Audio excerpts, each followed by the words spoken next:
Asante kwa kuendelea kutuchagua. Ni wasaa habari za biashara na uchumi. Bado niko hapa Eden Bahati. Karibu.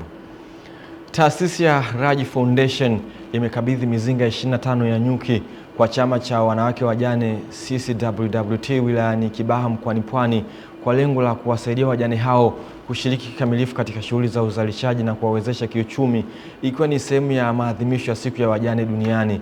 Tupate undani wa taarifa hiyo. Akizungumza katika hafla ya kukabidhi mizinga hiyo, diwani wa kata ya Misugusugu Ali Mwinyi Simba ameiasa jamii kuepuka kuwakandamiza wajane na badala yake kuwa sehemu ya kuwezesha kupata fursa mbalimbali za kiuchumi. Kwa upande wake, katibu wa heshima wa taasisi ya Raji Fatema Alalji amesema taasisi hiyo imeendelea kuwezesha kiuchumi wananchi, hususan wanawake kupitia miradi mbalimbali, ambapo wamesisitiza kwamba wanatarajia kutoa zaidi ya mizinga 200 ya nyuki kwa wanawake na vikundi mbalimbali. Kwa hiyo sisi kama jamii tunatakiwa tusimame na wajane katika kila hatua wanayopiga, ili wapate haki zao, ili wapate stahiki zao, ili wapate yale wanayostahili wakiwa kama sehemu ya jamii yetu. Kupitia mradi huu, Raji Foundation imepanga kwa mwaka huu 2026 kukabidhi jumla ya mizinga ya nyuki 200 kwa vikundi vya wanawake wajane katika mikoa mbalimbali nchini Tanzania. Tumeanzisha mradi wa kufuga nyuki ambao wapo msitu wa Mwambisi Foresti kwa maelekezo ya maafisa maliasili. Tunamuomba Mheshimiwa Rais wetu mpendwa atupatie mbunge wa wajane ili aweze kutusemea bungeni. Jocelyn Zefania, Channel 10. Jocelyn Zefania kwa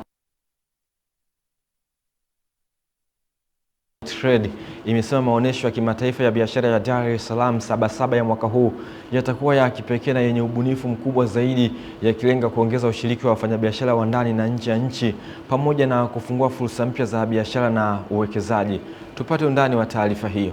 Akizungumza na waandishi wa habari jijini Dar es Salaam, mkurugenzi mkuu wa mamlaka hiyo Dr. Latifa Mohamed Hamis amesema maandalizi yamezingatia matumizi ya teknolojia, ubunifu na ushirikishwaji mpana wa wadau ili kuhakikisha maonyesho haya yanatoa matokeo chanya kwa uchumi wa taifa. Maonyesho ya mara hii ni miaka 50. Kwa hiyo ni fahari kwa Tanzania, miaka 50 mfululizo tumekuwa na maonyesho haya ambayo yameendelea kuleta tija. Aidha, Dr. Latifa amesema kuwa maonyesho ya mwaka huu yatajumuisha programu mbalimbali ikiwemo siku maalum ya taasisi mbalimbali, mikutano ya biashara na wawekezaji pamoja na majukwaa ya kuwaunganisha wafanyabiashara wa ndani na nje. Moja ya vivutio vikubwa vya mwaka huu ni usiku wa Jubilei ya Dhahabu utakaofanyika tarehe 6 Julai. Katika hafla hiyo kutakuwa na maonyesho ya nyara za kihistoria, amesema Latifa.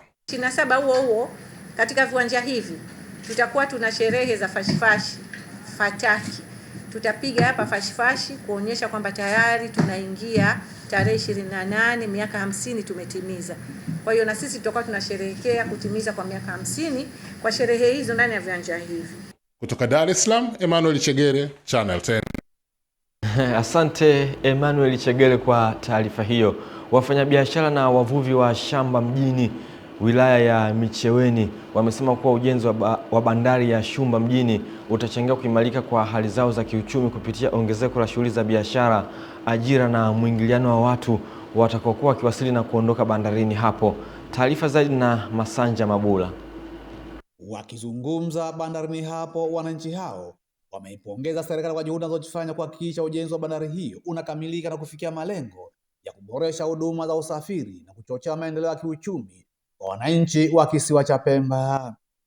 Bandari hii tunaifurahia kutokana kwamba ilikuwa hatuna, lakini sasa hivi tunaifurahia kwa nguvu zote, na majengo haya mliotuletea hapa alhamdulillah. Lakini tunashukuru ni rais kwa kutuletea majengo, na sisi tunashukuru taturahisi hapa, itakuwa wachuuzi wa samaki wote tunapata kwa wingi hapa, mpaka wazungu tutauzia hapa tukijaliwa Mungu, halafu tutapata ajira hata watoto wetu, au kwamba changamoto za hapa tunaozijua ni sisi. Nao wadau wa sekta ya bandari mara baada ya kutembelea bandari ya Shumba wamesema maendeleo hayo yataongeza ufanisi wa huduma za bandari kupunguza changamoto za usafiri na kuchochea ukuaji wa shughuli za kibiashara na uchumi kwa wananchi wa Pemba na Zanzibar kwa ujumla. Kutoa hapa mpaka ukapeleka Unguja ilikuwa ni shida kubwa sana, lakini sasa hivi kidogo twashukuru si haba sana.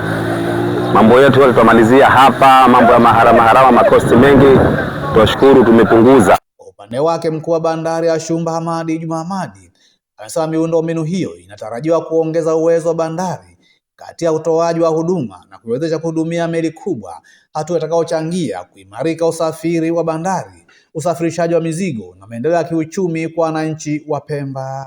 Mpaka kufikia tarehe 10 mwezi wa 6 2026 tayari tulishahudumia boti ndogo 73.